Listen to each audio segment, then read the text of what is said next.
नमस्कार दोस्तों, मेरा नाम राहुल है और हम लोग हिंदी विषय में एक चैप्टर शुरू किए थे, समास।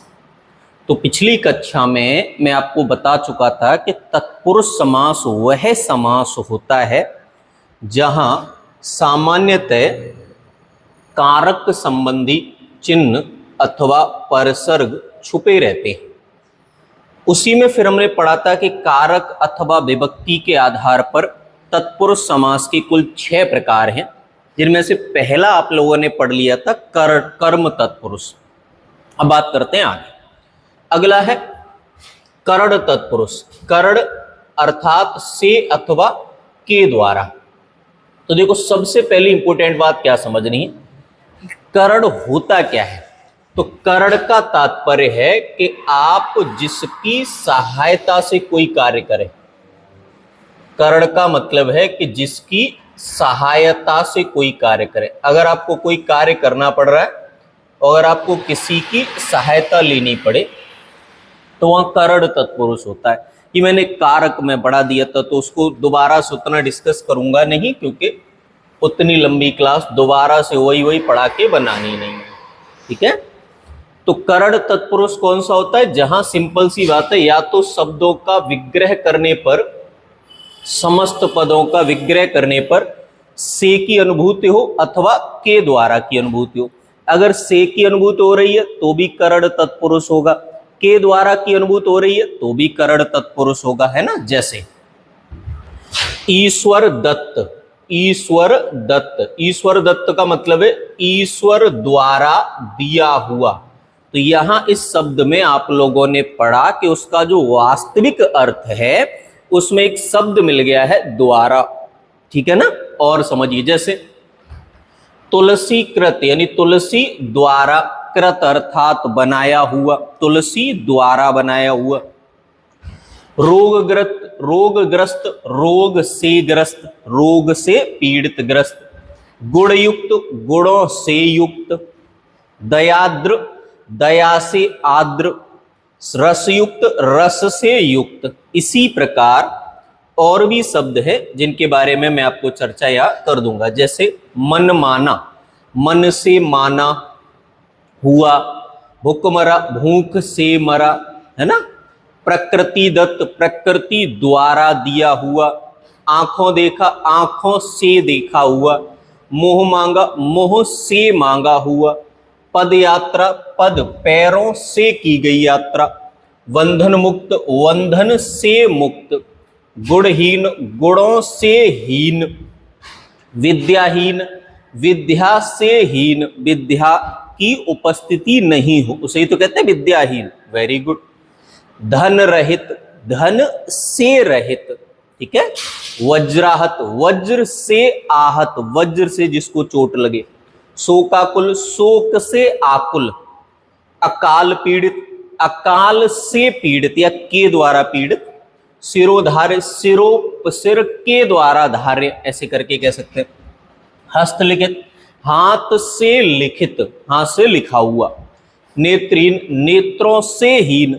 ठीक है। एक बात वैसे भी याद रखनी, शरीर में कोई भी विकार हो वह करण तत्पुरुष ही लगाते हैं। ठीक है। तो कारक में करण तत्पुरुष, कारक में करण लगाते हैं और यहाँ पे समास में करण तत्पुरुष समास लगाएंगे। तो मेन चीज जो है ना वो वही कारक वाली बातें हैं, नई बातें हैं नहीं। फिर भी मैं प्रयास करूंगा कि जल्दबाजी न करूं, क्योंकि इतना बड़ा टॉपिक है नहीं, आराम से पढ़ लेंगे धीरे धीरे। बाणाहत, बाण से आहत। रेखांकित, रेखा से अंकित। प्रकाश युक्त, प्रकाश से युक्त। रस भरा, रस से भरा। तो हमें यहां से समझ में आया कि इन सभी शब्दों में अनुभूति निकल रही है एक कारक चिन्ह से अथवा के द्वारा की। इससे स्पष्ट होता है कि इन सभी में करण कारक है। और अगर करण कारक है और ये सब तत्पुरुष समास के उदाहरण है, अतः स्पष्ट हुआ कि इनमें करण तत्पुरुष समास है। क्लियर है। चलिए आगे बढ़ते हैं। अगला अपने पास अगला समास है संप्रदान तत्पुरुष। संप्रदान की अनुभूति क्या होती है, कौन सा परसर्ग संप्रदान के लिए इस्तेमाल होता है, के लिए। ठीक है ना। अब समझिए, जैसे एक शब्द है विद्यालय। अब देखो विद्यालय का संबंध अगर हो जाए विद्या का आलय तो वहां हो जाएगा संबंध तत्पुरुष। लेकिन विद्यालय का जो संबंध होता है वो विद्या के लिए आलय न होकर, सॉरी, विद्या का आलय न होकर विद्या के लिए आलय होता है। अतः वहां संबंध न होकर वहां पर संप्रदान तत्पुरुष होता है। जैसे हथकड़ी, तो हाथों के लिए कड़ी, वह कड़ी जो हाथों में लगाई जाए, है ना, हाथों के लिए। जैसे शब्द रसोई घर, रसोई के लिए। देखो रसोई शब्द का मतलब उस बिल्डिंग, उस इमारत से नहीं है जो हमारे घर में बनाई जाती है। रसोई का मतलब है भोजन पकाना। हालांकि हम रसोई घर को ही आजकल रसोई कहने लगे हैं, है ना, बोलचाल में कहते हैं। और गलत भी नहीं, बोलचाल में कई बार शब्द इसलिए इस्तेमाल हो जाते हैं क्योंकि सामने वाला आपकी बात समझ जाता है, तो व्याकरण का उतना खास महत्व रहता नहीं है बोली में। लेकिन पढ़ते समय, विशुद्ध ज्ञान लेते समय तो व्याकरण महत्वपूर्ण है ना। तो रसोई घर का मतलब रसोई से नहीं होता, रसोई घर का मतलब होता है रसोई अर्थात भोजन पकाने के लिए घर। ठीक है, और समझिए देशभक्ति, देश के लिए भक्ति। विधानसभा, विधान के लिए सभा। बालामृत, बालकों के लिए अमृत। इसी प्रकार से देखिए और उदाहरण समझ लीजिए सभी में, और समझ लेते हैं। और जैसे हवन सामग्री, हवन के लिए सामग्री। नववर्षोपहार, नववर्ष के लिए उपहार। मार्ग व्यय, मार्ग के लिए व्यय। गुरु दक्षिणा, गुरु के लिए दक्षिणा। स्वदेश प्रेम, अपने देश के लिए प्रेम। शिवर्पण, शिव के लिए अर्पण। युद्ध भूमि, युद्ध के लिए भूमि। सभा भवन, सभा के लिए भवन। ब्राह्मण दक्षिणा, ब्राह्मण के लिए दक्षिणा। तो इन सभी शब्दों के माध्यम से मैं उम्मीद करता हूं कि मैं आपको पढ़ा पाया होऊंगा कि संप्रदान तत्पुरुष की पहचान कैसे करनी है। क्लियर हो रही है मेरी बात? बहुत बढ़िया। आगे देखिएगा। अगला है आपका अपादान तत्पुरुष। अब अपादान तत्पुरुष से क्या होगा? अनुभूति तो से की होती है, लेकिन यहां अलगाव दर्शाया जाता है, अलग होने की अनुभूति भी छुपी होगी। जैसे धर्म विमुख, धर्म से विमुख। अगर आप धर्म से विमुख हो जाएं, नाराज हो जाएं, तो क्या कहलाएंगे? अपादान तत्पुरुष के अंतर्गत कहा जाएगा। क्यों? क्योंकि धर्म विमुख का मतलब है धर्म से अलग हो जाना, और जो धर्म से अलग है वो अपादान तत्पुरुष का उदाहरण है। रोग मुक्त, रोग से मुक्त, रोग से मुक्त, रोग से दूर हो गए, है ना। जन्मांध, जन्म से अंधा। देखो शारीरिक विकार यहां भी है, लेकिन इसमें जन्म से अंधा, तो इसमें अंधपन यानी आंखों की रोशनी दूर हो गई, इसलिए अलगाव है। पथ भ्रष्ट, पथ से भ्रष्ट, पथ से भटका हुआ, ऐसे अलग हो जाना, है ना।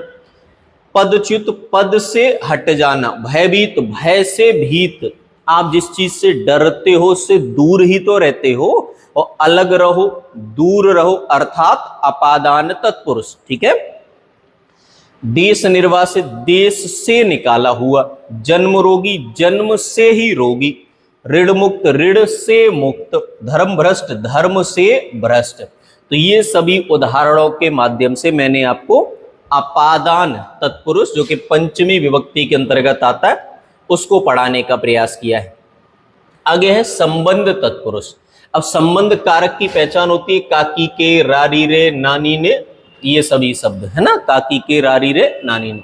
से भारतवासी, भारत का वासी। राजदूत, राजा का दूत। अन्नदाता, अन्न का दाता, है ना। गंगाजल, गंगा का जल। चंद्रोदय, चंद्र का उदय। नगर सेठ, नगर का सेठ। राजमाता, राजा की माता। राष्ट्रपति, राष्ट्र का पति, मालिक। स्नान गृह, स्नान के, स्नान का गृह, वह गृह जहां स्नान किया जाए। तो इन सभी शब्दों में हमें पता चला कि क्या हुआ? संबंध तत्पुरुष हुआ। चलिए और आगे बढ़ने का प्रयास करते हैं। अगला है अधिकरण तत्पुरुष। अधिकरण की पहचान है मैं, पे और पर। आमतौर पर मैं और पर। जैसे समझिए आनंद मग्न, आनंद में मग्न, मैं आगे। आप बीती, आप पर बीती, पर आ गया। लोकप्रिय, लोक में प्रिय, में आ गया। आत्मविश्वास, आत्म पर विश्वास, पर आ गया। जलमग्न, जल में मग्न, जल में डूबा हुआ, तो में आ गया। नर श्रेष्ठ, नर में श्रेष्ठ, में आ गया। स्वर्गवासी, स्वर्ग में बसने वाला, में आ गया। वनवास, वन में वसना, वनवास हो गया। तो इन सभी शब्दों में हमें क्या मिला?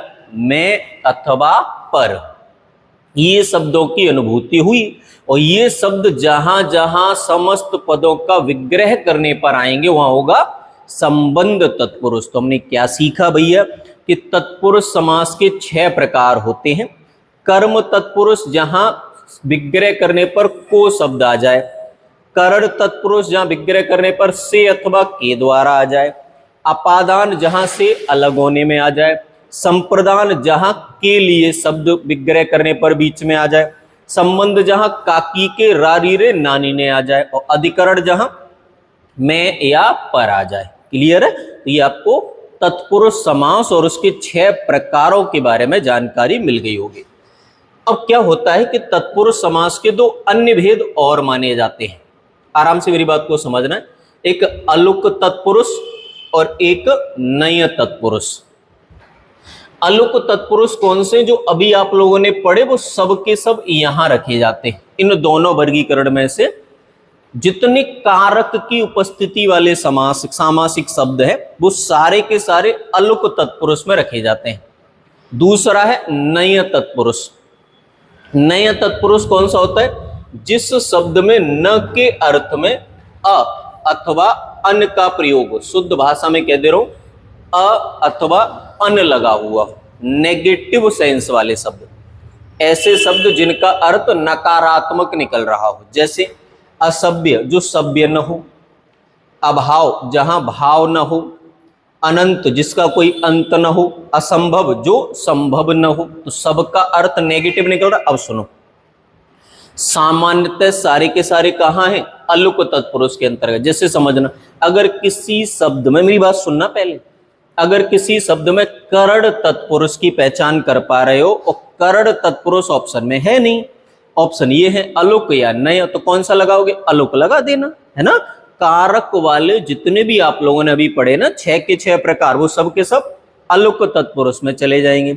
न की पहचान क्या है? शब्द के अंत में, सॉरी प्रारंभ में, माफ करें, प्रारंभ में अ अथवा अन लगा होगा। नय तत्पुरुष की पहचान है कि शब्द के प्रारंभ में अ अथवा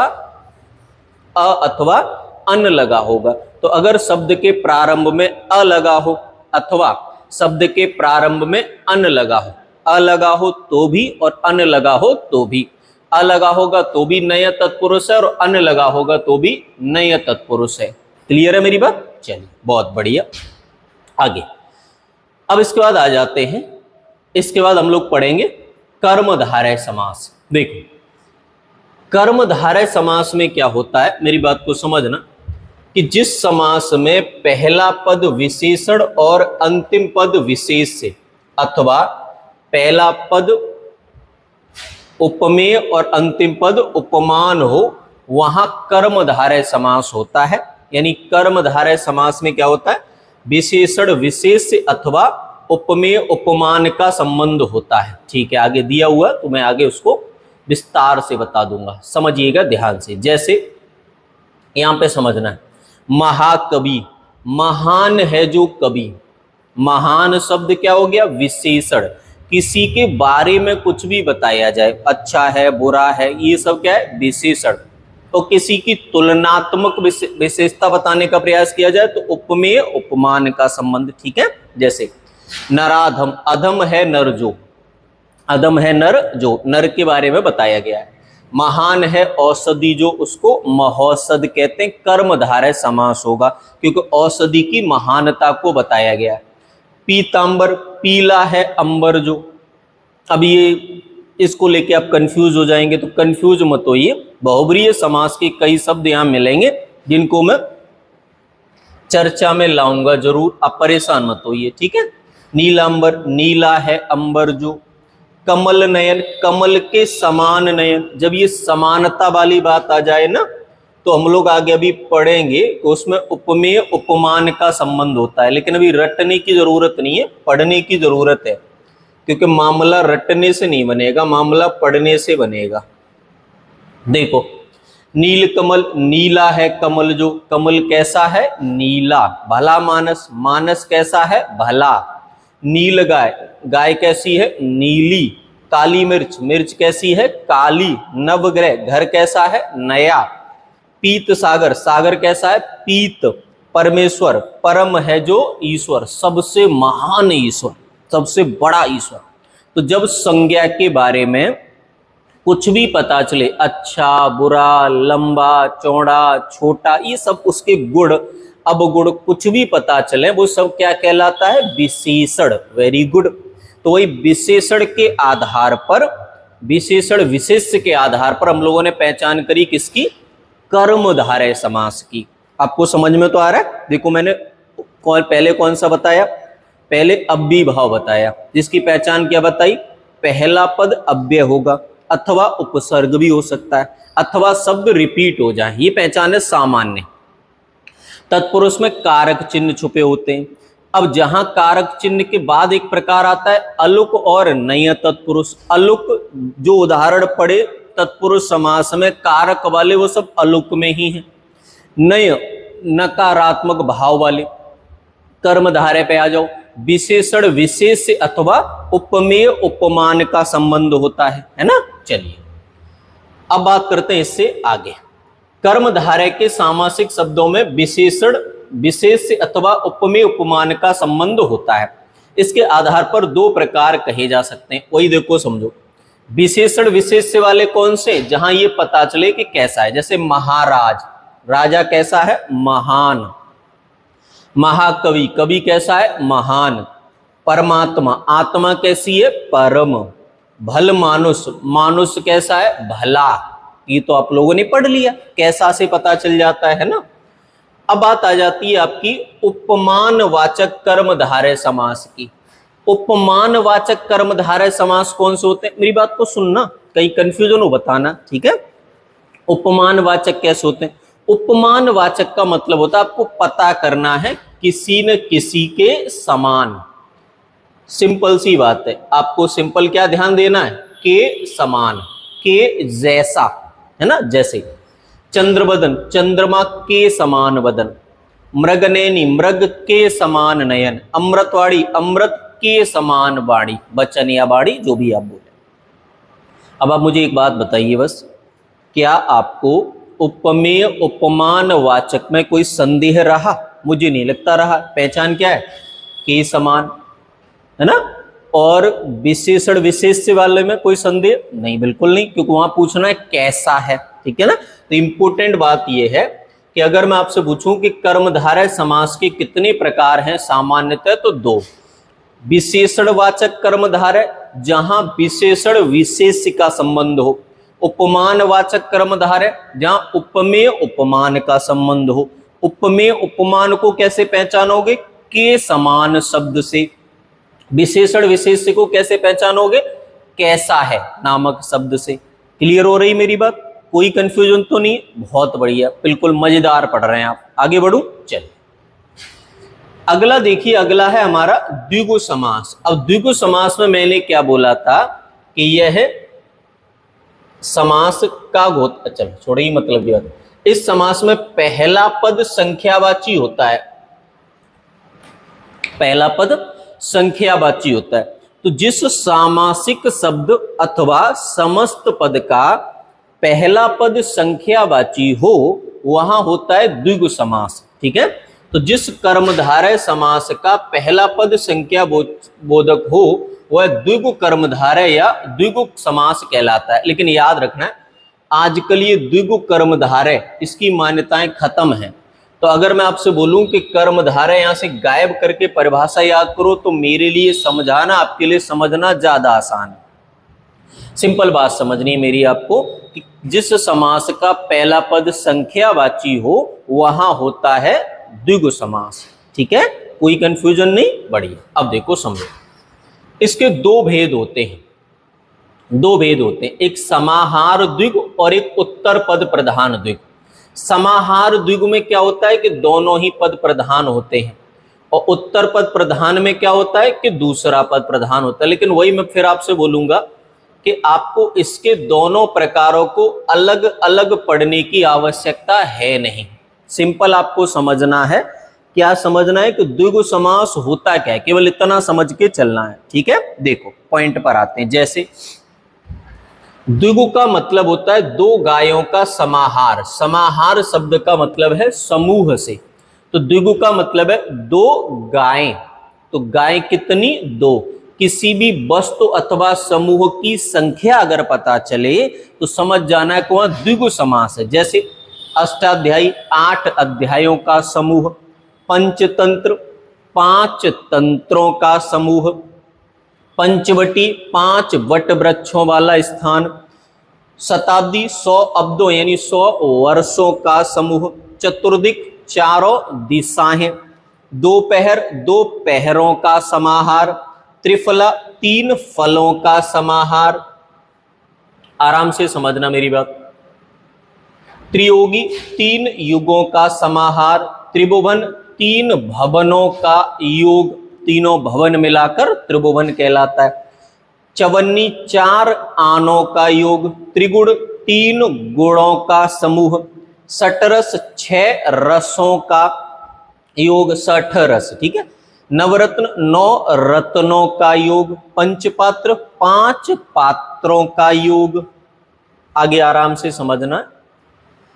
नवग्रह 9 ग्रहों का योग, पसेरी 5 शेरों का समूह। ठीक है ना।